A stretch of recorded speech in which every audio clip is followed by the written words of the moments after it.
মুখ্যমন্ত্ৰীক হত্যাৰ ভাবুকি দিয়া ফেচবুক একাউণ্ট আছিল মোতালেব আলীৰ আৰু মোতালেব আলীৰ সেই নামটো ব্যৱহাৰ কৰিছিল নাৰায়ণ দাসে।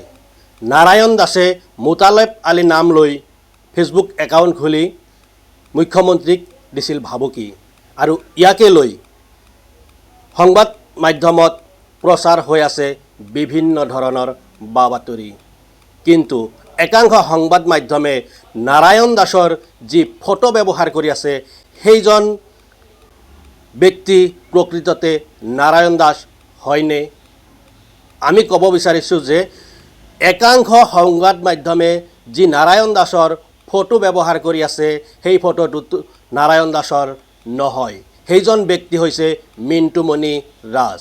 মিণ্টুমণি ৰাজ এজন সামাজিক ব্যক্তি আৰু তেওঁ বিভিন্ন সময়ত মিণ্টুমণি ৰাজ নামৰ ফেচবুক একাউণ্টৰ পৰা সমাজলৈ দি থাকে বিভিন্ন সময়ত বিভিন্ন বাৰ্তা।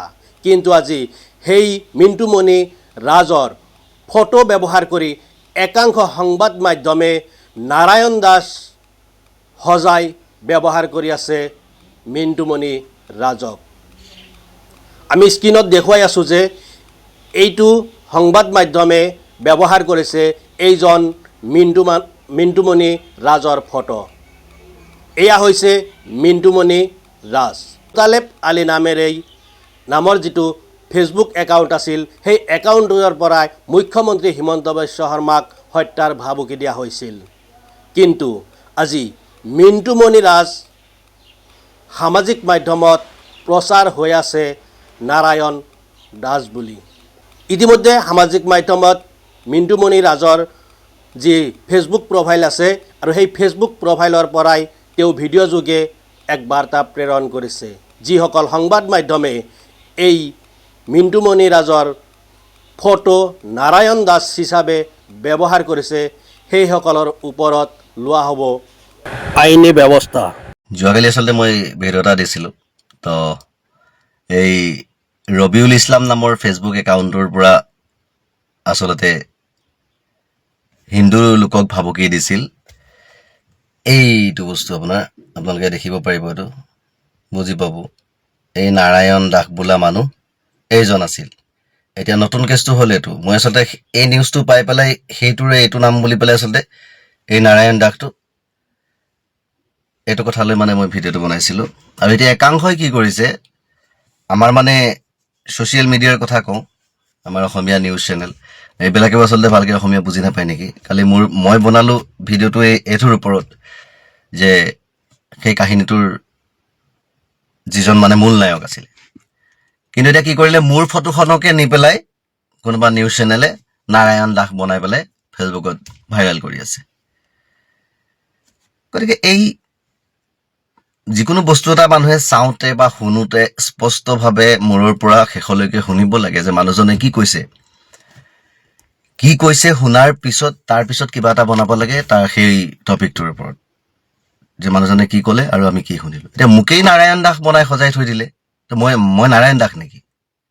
মোৰ নাম মিণ্টুমণি ৰাজ। মই নাৰায়ণ দাস নহয়, মই বাংলাদেশী নহয়, মই খিলঞ্জীয়া অসমীয়া হয়। বুজি পালে? কিয়নো মই এই নিউজটোৰ ওপৰতহে সেই নিউজটো বনাইছিলোঁ যে আব্দুল মোতালেব নে কিবা ধৰণৰ নামত একাউণ্ট খুলি নাৰায়ণ দাসে ভাবুকি দি আছিলে হিন্দুসকলক। এই বস্তুটো আহিছিল আৰু মই একেলগে দুটা নিউজ থকাৰ কাৰণে মই নতুন নিউজটোৰ নায়কজন সেইজন বুলি ভাবিছিলোঁ। আচলতে এইটো স্পষ্টকৈ আছে, একেবাৰে তলতে নীলা আখৰেৰে এইটো নাৰায়ণ দাস দেখিছেনে বস্তুটো? ওপৰৰ পৰা লিখা আছে ৰবিউল ইছলাম নামৰ ফেচবুক একাউণ্টৰ পৰা হিন্দুক এইটো দিছিল ভাবুকি। পিছত সেয়া তলতে নামটো দিয়া গৈছে সেইজন মানুহৰ। গতিকে সেই মানুহজনৰ হৈ মই ভিডিঅ'টো বনাইছিলোঁ। কিন্তু আজি ৰাতিপুৱাই পাইছোঁ মোক কোনোবাই দিছে মোৰ ফটোখন লগাই পেলাই বোলে এই নাৰায়ণ দাস এইজন। মোৰ হাঁহিও উঠিছে। তো কওঁ, ইমান সৰু সৰু বিবেক লৈ নিউজ চেনেল নচলাব, কাৰণ ফলছ নিউজ এটাই বহুত কিবা হ'ব পাৰে। গতিকে আজি মই নাৰায়ণ দাসটো হৈছে চাগে মোৰ ফলছ হ'ব পাৰে, কাৰণ নতুন যিটো এওঁৰ নামটো আব্দুল মোতালেব আছিলে, আৰু সেইটো ৰবিউল ইছলাম নামৰ ফেচবুক একাউণ্ট আছিলে, যিজনৰ নাম নাৰায়ণ দাস ওলাইছিল। সেইটো আচলতে মোৰ কোৱাটো ভুল হৈ যাব পাৰে কথাটোত, কিন্তু এই মই যে নাৰায়ণ দাস বুলি বনাই পেলাইছে এইটো কিন্তু ভুল কথা।